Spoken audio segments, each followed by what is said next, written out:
सभी मित्रजनों गुरुजनों को मेरा प्रणाम। मेरा नाम सर्वेश राजपूत है। मैं चित्रकूट से हूँ। मैंने केंद्रीय विद्यालय संगठन द्वारा आयोजित टीजीटी परीक्षा दी थी और मैं साक्षात्कार के लिए भी बुलावा आया था। मेरा साक्षात्कार भी अच्छा गया और गुरुजनों का मार्गदर्शन रहा तो मेरा साक्षात्कार भी अच्छा गया। विशेषकर सर्वज्ञ सर का मार्गदर्शन रहा। और देखिए, बहुत लोगों का तो नहीं हुआ होगा तो मायूस भी होंगे। और जस्ट एक साल पहले मैं तैयारी चूँकि एसएससी की कर रहा था, तो एक साल पहले भी मेरा इस समय एक साल पहले मैं जो था, इस समय इसी महीना नवंबर का महीना था, मैं बहुत मायूस बैठा था। लग रहा था जीवन में कुछ नहीं है। एक बार एसएससी मेरा नहीं हुआ था, थोड़ा सा रुक गया था 2-4 नंबर से, तो मैं बहुत मायूस था। लेकिन फिर जब ये केंद्रीय विद्यालय के पता चला 5 दिसंबर को, जब वो नोटिफिकेशन आया, तब मुझे लगा कि हाँ, अब तो मैं इसको बिल्कुल उसको क्रैक कर ही लूँगा। फिर मैंने इसका फॉर्म डाला और फिर सर्वज्ञ सर की ऑनलाइन कोर्स लिया और उसमें पूरी एनसीईआरटी मैंने कवर की और बहुत अच्छा रहा। और मैं वैसे अल्पदृष्टिबाधित हूँ और मेरे उसमें अच्छा स्कोर था, लगभग 143 स्कोर था मेरा रिटन में, और इंटरव्यू भी अच्छा गया। और मैंने एक चीज़ देखी है साक्षात्कार में, ओवर कॉन्फिडेंस ना होना चाहिए और ना बहुत डरना चाहिए, और जो भी बोलना है वो स्पष्ट बोलना है। अगर आप लपेट के बोलेंगे कि सर नहीं ऐसा है, ऐसा नहीं ऐसा, वो समझ जाते हैं, क्योंकि उनके बाल पक गए हैं। वो जो इंटरव्यू ले रहे हैं वो समझ जाते हैं कि ये लड़का लपेट रहा है। हमारी उम्र क्या है, 25-26 साल। तो हमने जो बोला, हमने गलत उत्तर बहुत दिए उनको, लेकिन स्पष्ट दिए, बिल्कुल लपेटा नहीं। उनको सिचुएशनल क्वेश्चन पूछे, हमने स्पष्ट बोल दिया। अगर गलत था तो गलत ही आता था, गलत ही बोल दिया, लेकिन लपेट नहीं की कि ऐसा लपेट के बोल दें ताकि वो खुश हो जाएं।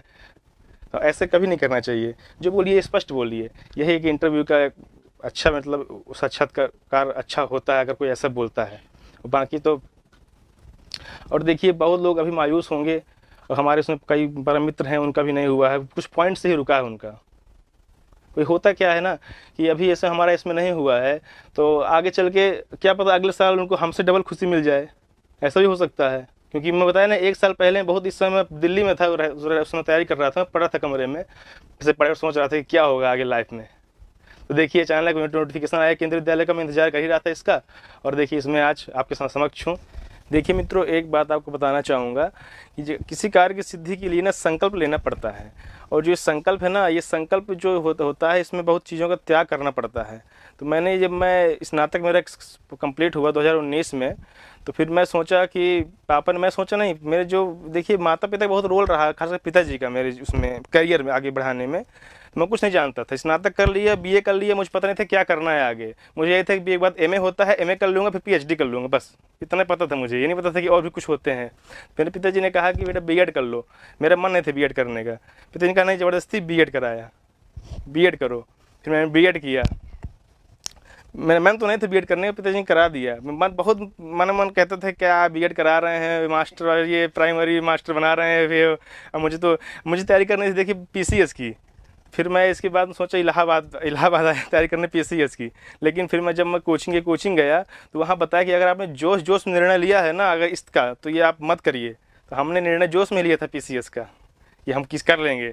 तो हमने फिर नहीं, फिर हम सोचे कि पापा ने भी कहा था कि देखो अभी क्या है कि इसमें समय लग जाता है, ऐसा कुछ करो जिससे कम समय में हो जाए और ज़्यादा डिप्रेशन ना हो, दिक्कत ना हो बाद में। तो हमने फिर एसएससी ट्राई किया, उसमें भी हमारा नहीं हुआ। लेकिन हमने 2019 में संकल्प लिया था कि 2023 में हम ज्वाइनिंग जरूर लेंगे। ये संकल्प था सर मेरा, संकल्प था। और देखिए सबके इष्ट के आशीर्वाद से, गुरुजनों के आशीर्वाद से ये पूरा होने जा रहा है। चूँकि दिसंबर में ज्वाइनिंग, अगर 1 महीना और लेट हो जाता तो संकल्प शायद टूट जाता है। तो ये मेरा संकल्प था, क्योंकि संकल्प क्या था ना कि 2020 में मैंने एसएससी फॉर्म भरा था। एसएससी की वैकेंसी पहले 3 साल में क्लियर होती थी। तो ये था कि ये 20 में फॉर्म भरा हूँ तो जाके 23 में ज्वाइनिंग देगा। लेकिन देखिए एसएससी में ना हुआ, लेकिन वही ग्रेड पे वही सेंट्रल गवर्नमेंट की ही जॉब टीचिंग लाइन में ले आया। कभी सोचा नहीं था कि मैं टीचिंग लाइन में आऊँगा, लेकिन देखिए पता नहीं, जहाँ सोचते हैं वो होता नहीं, लेकिन जो होना होता है वो हो जाता है। बस मेहनत करते रहना पड़ता है बस।